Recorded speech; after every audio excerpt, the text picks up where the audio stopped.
What's going on, guys? It's History on the USA, and as you can see, I'm not in the confined spaces of my closet all alone. We're outside in a bigger room. The reason for that is because I will be showing you my entire collection, but instead I won't be like spamming my mouth the entire time. I'll be mainly quiet unless there's something interesting. We're just gonna go through everything. You guys can take a look, and if you have any questions, please leave a comment. I'd appreciate it. And if you're interested in anything you see here, follow my Instagram at historyontheusa_USA, and we could work out a deal, because that would be funsies.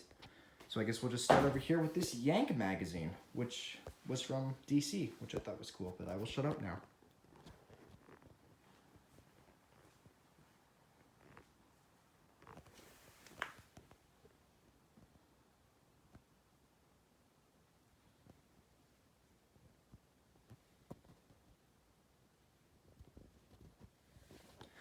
This is kind of cool. This is a Vietcong mortar telescope, and I found this in Mongolia, and it's got the Soviet Union symbol on it, and it's just a pretty like random item, I guess. You know, it's in the case. It still works, believe it or not. It's got a little bubble here.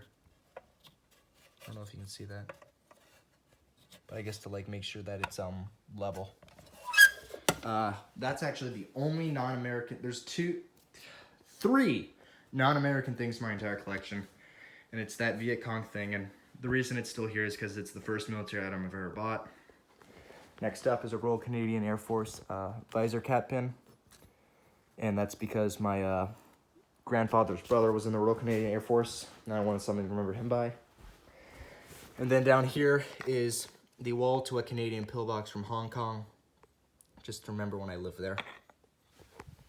All right, back over here.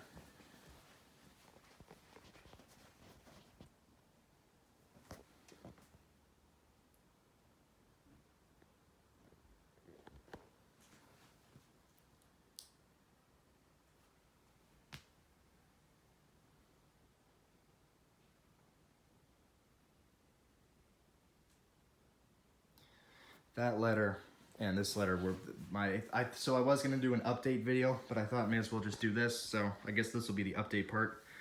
Letters is really just all I've got.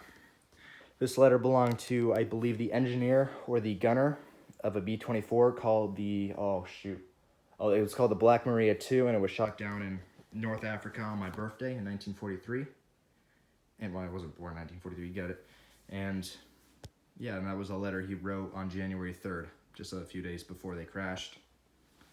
This one right here is a B-24 Navigator called the Double Trouble he was on, and they were shot down over Austria and ended up landing in Russian-occupied Hungary, and all the crew survived on that one. Two of these letters, I'm not sure which ones, I believe it's going to be these two up here, belong to a soldier in the army who was killed in action in 1945 in the Philippines. It's sad because he enlisted, I think, in 41 or 42, so he had a long career in the army. And the other two I can't research. They're rather too scribbled, or there's just nothing out there. Now back to silence. This is cool. He was my word, I'm talking. He was an anti-aircraft spotter for one of the armored divisions, I forget which, in North Africa. And this Navy helmet is cool because you can see there's gray paint here, also on the helmet, which would suggest that they're both painted at the same time, so they're original to each other.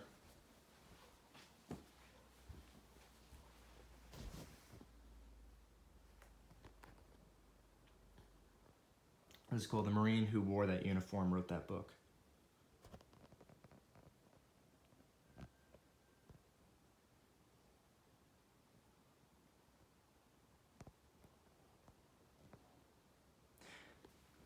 I probably have done a video on that uniform, but it's the first Greek general in the Army's uniform, and he was in service from World War II, Korea, and Vietnam.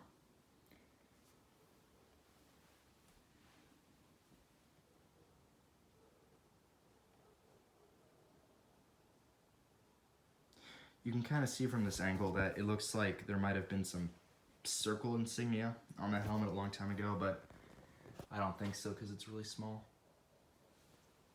But then that's the 91st there, and that's a Schluter.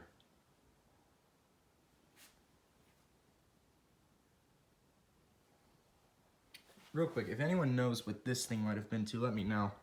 Because it was dug up at Gettysburg and be kind of interesting. I think it might be something to a horse stirrup, not stirrup, or whatever you would call it. But I'm not sure.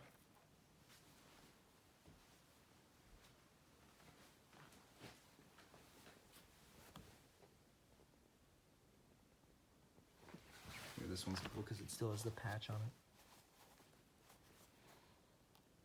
It's got a sharpshooter pin with a mercury dam on it.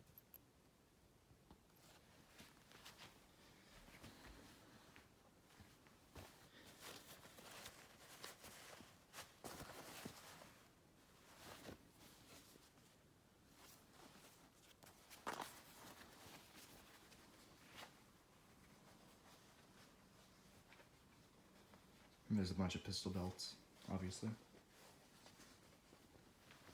We got a Navy gas mask, universal size, and then a 1943, what is it? It's pretty disfigured, but it's like it's universal as well. It's a lightweight. And I'm trying to look up the, yeah, see there's Lee there. And then there's Lee E. Baxter here, or Lee A? What? Oh no, it's E. Yeah, that's an E. Lee E. Baxter. I bought this was one of the first items as well that I got, and I had it for probably over a year, and I never thought to flip this up. When I did, there was a name in it, so it was interesting. This guy's laundry bag has his serial number, part of his name, and he wrote black on that, that's his last name, on the flashlight, and I've never been able to research him, so there's that. Got a musette bag, which has like, it looks like worn, but the stamping on the thing is beautiful, like almost mint stamping, I'd say. And there's a canteen from each major war, besides, you know, Civil War, Revolutionary War. You get the point.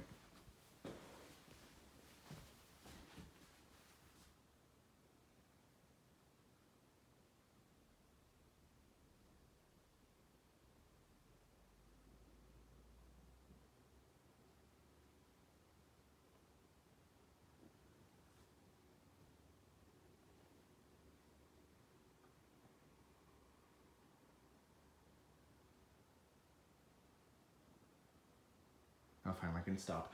Well, judging by how short this video was, I'm pretty sure my collection is not as big as I thought it was. But that's the entire collection, provided there's maybe 1 or 2 framed items that I have on walls I didn't take down, and also a giant military trunk that I didn't want to bring out here. So besides that, that's everything I have right now. If you're interested, please let me know, and I'd be happy to work out a trade with some of these items. Let me know if you're interested in a more detailed view on any of these, although I doubt no one will be interested in a more detailed view on any of these. But for those of you who watched, thank you so much, and this is 3 years of my life. Have a good day.